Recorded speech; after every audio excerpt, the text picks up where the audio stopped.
नमस्कार, जय हिंद साथियों। स्वागत है आपका अपने यूट्यूब चैनल में।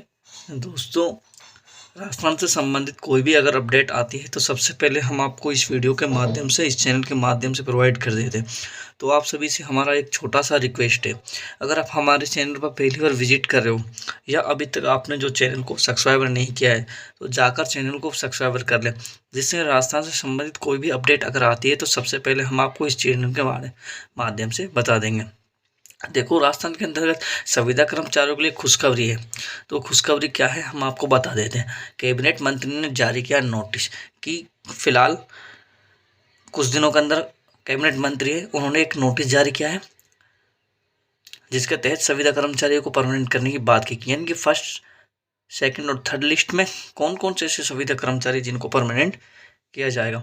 तो इनसे पहले हम कुछ बात कर लेते हैं। देखो, पिछले दिनों में जयपुर में एक संविदा कर्मचारी के आत्महत्या करने के बाद इसको लेकर आक्रोश बढ़ा, यानी कि जो राजस्थान के अंतर्गत जो संविदा कर्मचारी जो जयपुर में था, उन्होंने आत्महत्या करने के बाद उनमें एक आक्रोश पैदा हुआ है, जिसके तहत सरकार संविदा कर्मचारियों के लिए बने कायदों का रिव्यू करने का दावा कर रही है। यानी कि जो संविदा कर्मचारी है, जो उनका जो कायदा कानून का बना हुआ है, उनको रिव्यू यानी कि दोबारा से रिव्यू करना चाह रही है।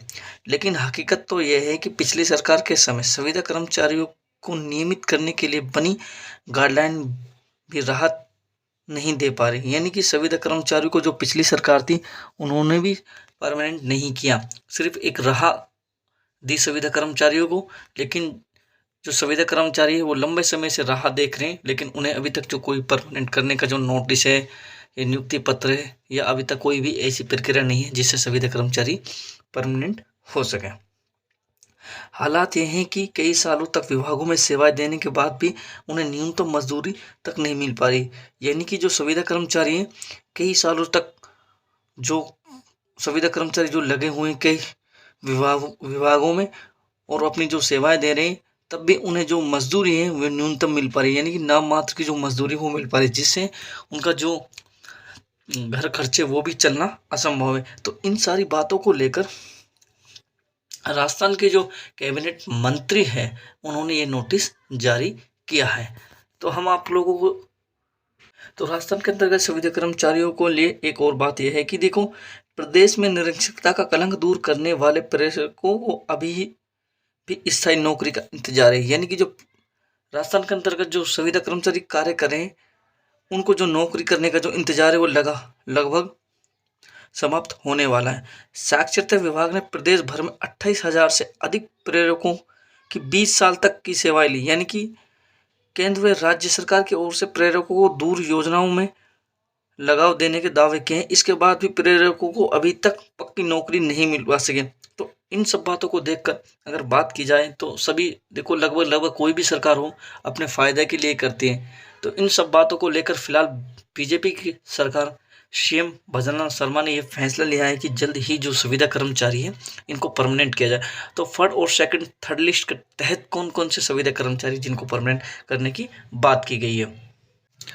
अगर हम बात करें चिकित्सा व पंचायती राज विभाग की, देखो, चिकित्सा विभाग व पंचायती राज विभाग संविदा कर्मचारी को नियमित करने के लिए 10 साल में 2 बार मौके दिए। यानी कि 10 साल के अंतर्गत जो संविदा कर्मचारी है जो चिकित्सा विभाग में लगे हुए और पंचायत विभाग में लगे, उनको 2 बार मौका दिया गया। लेकिन इन दौरान संविदा कर्मचारियों को जो बोनस अंक देकर नियमित किया गया, यानी कि इनको जो बोनस अंक है वो देकर इन्हें नियमित किया गया।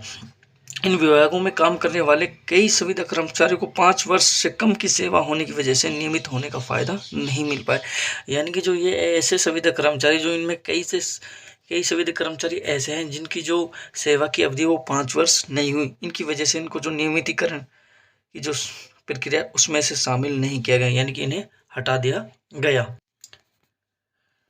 विद्यालय सहायकों को इंतजार, पैरा टीचर्स में खुशी। यानी कि जो विद्यालय के अंतर्गत जो पैरा टीचर लगे हुए हैं, शिक्षा विभाग में पैरा टीचर को नियमित होने का जो तोहफा है वो मिला है, जबकि विद्यालय सहायकों का हर साल 1 साल के लिए कार्य बढ़ाया जाता है। विद्यालय सहायकों की ओर से नियमित करने की जो मांग है वो की जा रही है। यानी कि जो विद्यालय में जो पैरा टीचर्स लगे हुए हैं, उनका हर 1 वर्ष में कार्यकाल बढ़ा दिया जाता है, और जो संविदा कर्मचारी जो लगे हुए हैं वे नियमित रूप से अपनी मांग कर रहे हैं नियमितीकरण कि हमें नियमित किया जाए। तो इन सारी बातों को लेकर जो नोटिस है वो जारी किया गया है। अब जल्द ही इन्हें परमानेंट किया जाएगा। अब हम थोड़ा सा बात कर लें, फिलहाल जो फर्स्ट सेकंड थर्ड लिस्ट है उसमें कौन कौन से संविदा कर्मचारी, कौन कौन से विभाग के संविदा कर्मचारी जिनको परमानेंट करने की बात की गई। देखो, ग्राम पंचायत सहायक, पैरा टीचर्स, मदरसा बोर्ड, मनरेगा, शिक्षा विभाग के कार्यकर्ता और आंगनबाड़ी के कार्यकर्ता, इन सब को फर्स्ट सेकंड थर्ड लिस्ट में शामिल किया गया है और इन्हें जल्द ही जो नियुक्तिकरण की प्रक्रिया उसमें शामिल किया जाएगा। सभी विभागों में संविदा कर्मचारी की फौज, यानी कि सरकार की ओर से संविदा कर्मचारियों की संख्या कभी 1 लाख तो कभी 1.5 लाख, यानी कि संविदा कर्मचारी लाखों की संख्या में हुए, जबकि कर्मचारी संगठनों के हिसाब से संविदा व मानदेय कर्मचारियों की संख्या 4 लाख से अधिक है।